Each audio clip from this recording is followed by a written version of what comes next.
გამარჯობა, მებრძოლო სულო. დღეს MMA სამყარო ისე დუღს, რომ ოქტაგონი კი არა, მთელი დედამიწა ზანზარებს.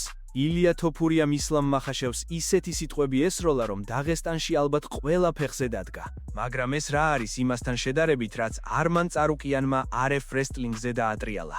იქ ნამდვილი სასაკლაო მოეწყო. სანამ ამ გიჟურ კადრებსა და სკანდალურ დეტალებში შევალთ, სწრაფად დააჭირე გამოწერის ღილახს, დაულაიქე ილიას და არმანს და მოემზადე. ასეთ რამეს სხვაგან ვერ ნახავ. ვიწყებთ. MMA სამყარო დუღს და გადადუღს ხალხო. UFC-ს ქვემსუბუქი წონის დაუმარცხებელმა ჩემპიონმა ილია თოფურიამ ისეთი რამ თქვა, რომ ისლამ მახაჩევის ბანაკში ალბათ ჩაი გადასდათ.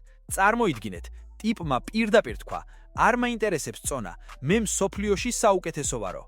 აბა სანამ თავარ ამბებზე გადავალთ, გამოიწერეთ ეს არხი, დააჭირეთ იმ წითელ ღილაკს, თორემ ილიას ნოკაუტივით გამოგეპარებათ შემდეგი სიახლეები. მოკლედ, ე딘 როსთან სტრიმის დროს თოფურიამ საერთოდ დაიკიდა თავაზიანობა.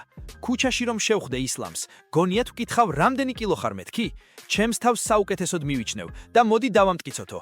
ეს უკვე აღარ არის უბრალოდ სპორტული ინტერესი. ეს ნამდვილი ომის გამოცხადებაა. ილიას თავდაჯერებულობა იმაზე მაღალია, ვიდრე ფასები ბენზინზე და სიმართლე გითხრათ, ამის საფუძველი ნამდვილად აქვს. მოდით გადავხედოთ ციფრებს. 2015 წლიდან მოყოლებული, ამ კაცს წაგება არ გემოვებია. 17 ბრძოლა, 17 მოგება. აქედან მხოლოდ ორჯერ დასჭირდათ მსაჯებს ოქმების შევსება. დანარჩენ შემთხვევებში ილიამ მეტოქეებს ნაადრევად დააძინა. მისი სტილი არის აგრესია, სისწრაფე და ისეთი დარტყმა, რომელიც კედელსაც კი გაბზარავს და აი ახლა ის უმიზნებს მახაჩევს. კაცს, რომელიც დისციპლინის და გრეპლინგის განსახიერებაა. ეს იქნება დაპირისპირება ელექტროცეცხლსა და ყინულოვან სიმშვიდეს შორის. ისე წარმოგიდგენიათ ეს ბრძოლა? ერთი მხრიდან თოფურიას სტრაიკინგი, მეორედან ისლამის ჭიდაობა. ეს იგივეა, ხინკალს კეჩუპი დაასხა. ბევრისთვის წარმოუდგენელია, მაგრამ ზოგს აინტერესებს რა გამოვა. და აი აქ შემოდის მთავარი ბომბი. დანა ვაიტმა დაადასტურა, რომ რაღაც გიჟურს ამზადებს თეთრ სახლში. დიახ, არ მოგესმათ, ვაშინგტონში, პირდაპირ პრეზიდენტის ცხვირწინ. 14 ივლისს იგეგმება ივენთი, რომლის ბიუჯეტი $60 მილიონ აჭარბებს. ამ ფულით რამდენ ხაჭაპურს იყიდა კაცი ხომ წარმოგიდგენიათ, მაგრამ დანას სხვა გეგმები აქვს. მას ისტორიის დაწერა უნდა. თუ ეს ბრძოლა მართლაც ჩაჯდა ამ ქართში, მაშინ რეკორდები კი არ მოიხსნება, არამედ დაიმსხვრევა.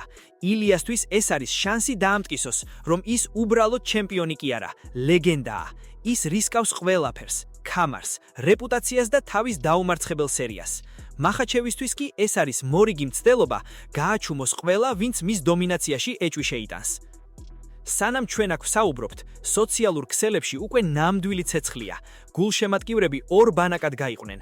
ზოგი ამბობს, რომ ილია ისლამს დაშლის, ზოგიც ფიქრობს, რომ მახაჩევი მას პარტერში გაგუდავს. ერთი რამ ცხადია, თუ ეს ორი ოქტაგონზე შეხვდება, თვალის დახმამღებასაც ვერ მოასწრებთ, ისეთი ამბავი დატრიალდება. ახლა კი ვინც ჯერ კიდევ არ ხართ გამოწერილი, კიდევ ერთხელ შეგახსენებთ. თქვენი აქტიურობა ჩვენთვის მოტივაციაა, რომ მეტი ასეთი ცხელი ამბავი მოგიტანოთ. დააჭირეთ ლაიქს, დაწერეთ კომენტარებში, თქვენი აზრით ვინ მოიგებს ამ საუკუნის ბრძოლას. თეთრი სახლის შუქები მალე აინთება და MMA-ის სამყარო სუნთქვას შეიკავებს. დანა ვაიტი ამ კვირას დააანონსებს დეტალებს და ჩვენც პირველები ვიქნებით, ვინც ამას შეგატობინებთ. ილია თუ ისლამი, საქართველო თუ დაღესტანი, ველოდებით ოფიციალურ დასტურს. ხალხო, მოემზადეთ, რადგან ის, რაც RAF wrestling-ის ტურნირზე მოხდა, საერთოდ სცდება სპორტის ფარგლებს. ჩვენ ვიცით, რომ არმან წარუკიანი ოქტაგონზე მხეცია, მაგრამ აღმოჩნდა, რომ ეს კაცი ნამდვილი მოსიარულე დინამიტია, რომელიც ნებისმიერ წამს შეიძლება აფეთქდეს. სანამ ამ გიჟურ ამბებს მოგიყვებით, დროზე დააჭირეთ გამოწერის ღილაკს და ზარის სიმბოლოს, თორემ წარუკიანივით უცებ გამოგიხდებით ეკრანიდან და მერე გვიან იქნება. მოკლედ, რა მოხდა ამ დალოცვილ ჭიდაობის ტურნირზე? არმანი ხვდებოდა ჯორჯიო პულას. ეს პულასი ისეთი ტიპია, სოციალურ ქსელებში რომ ბლატაობს, ხალხს ქუჩაში იწვევს და მერე ჭიდაობით ამცირებს. ეგონა არმანთანაც გაუვიდოდა თავისი მაიმუნობები. მთელი მატჩის განმავლობაში ეს ბიჭი წარუკიანს ნერვებზე უთამაშებდა. ხან სახეში ხელს კრავდა, ხან თითებს უგრეხდა, ხან კიდევ რაღაცებს ბუდბუდებდა. არმანიც თავიდან ითმენდა, საჭს ეუბრებოდა, შეხედე, რას აკეთებს ეს კასიო, მაგრამ ბოლოს მაინც აუვიდა სისხლი თავში. მატჩი რომ დასრულდა და ტაბლოზე 0 წამი დაიწერა, ყველა ამოისუნთქა, მორჩა, დაიშალნენო. მაგრამ ზუსტად აქ დაიწყო ნამდვილი კინო.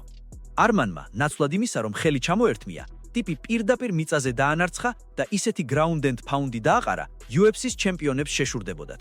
ერთი მუშტი, მეორე, მესამე და ბოლოს ბაც. ისეთი მუხლი ჩააყოლა სახეში მიწაზე მჯდომ მეტოქეს, რომ დარბაზში ყველა სხვა ჩამოუვარდა. ხალხო, ეს ჭიდაობრაა, აქ მუხლის ჩარტყმა კი არა, ზედმეტი ხელის გახნევაც კი აკრძალულია. იქ ამბავი ატყდა, უნდა გენახათ, ნამდვილი 90-იანების გარჩევა. არმანის მეგობრები და ოჯახის წევრები რინგზე ისე შეცვიმდნენ, გეგონება იქ უფასო ბინებს არიგებენო. დაცვა კი ცდილობდა სიტუაციის გაკონტროლებას, მაგრამ თვითონ დაცვის თანამშრომლებიც ისე აიჭრენ, რომ ერთმანეთს უტყაფუნებდნენ მუშტებს. ერთი სურათია, დაცვის წევრი წარუკიანის ძიმაკაც პარტერში აგდებს და ზემოდან ახტება. აი, ეს არის ნამდვილი შოუ.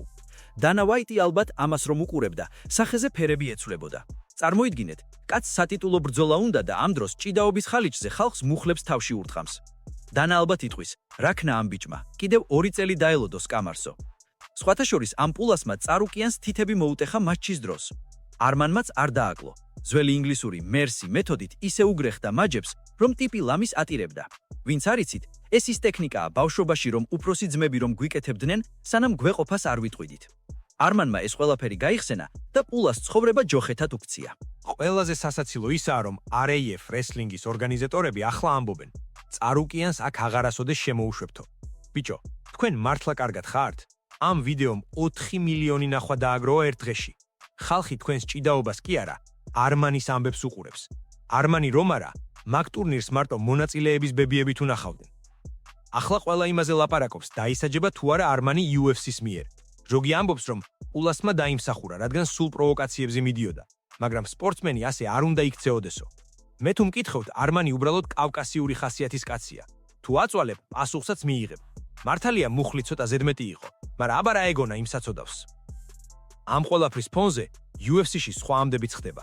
ჯეკ დელა მადელენა და კარლოს პრატესი ხვდებიან ერთმანეთს. ეს ორი ნამდვილი ტერმინატორია. პრატესი ისეთი ტიპია, მეტოქეებს ისე თიშავს გეგონება ტელევიზორს პულტით აკროფსო. მადელენა კი ნამდვილი კლდეა. მაგრამ მოდით ვიყოთ გულწრფელები. ახლა ყველას ფეხებზე ჰკიდია მადელენაც და პრატესიც. ყველას არმანის მუხლი აინტერესებს. წარმოიდგინეთ რა მოხდება შემდეგ პრესკონფერენციაზე. ჟურნალისტი კითხავს დანას, ნახეთ არმანის ჩხუბი? დანა კი თავისი საფირმო სახით უპასუხებს. ეს ბიჭი გიჟია, მაგრამ ზუსტად ეგეთი გიჟები გვჭირდება რეიტინგისთვისო. არმანმა თავისი საქმე გააკეთა. მოიგო მატჩი 5-3, მოტეხა თითები მეტოქეს, ატეხა მსოფლიო სკანდალი და კიდევ ერთხელ დაამტკიცა, რომ მასთან ხუმრობა ცუდად მთავრდება. და ბოლოს, მეგობრებო, კიდევ ერთხელ შეგახსენებთ, გამოიწერეთ არხი. ჩვენ აქ იმაზე მეც სიახლეს მოგაწოდით, ვიდრე არმანმა მუშტები მოუხნია იმ საწოდავს. დაწერეთ კომენტარებში, თქვენი აზრით მართალი იყო წარუკიანი თუ ზედმეტი მოუვიდა. დაიმსახურა პულასმა სახეში მუხლი თუ არა. ველი თქვენს აზრებს და მოემზადეთ. წინ კიდევ ბევრი საინტერესო ამბავია. ნახვამდის.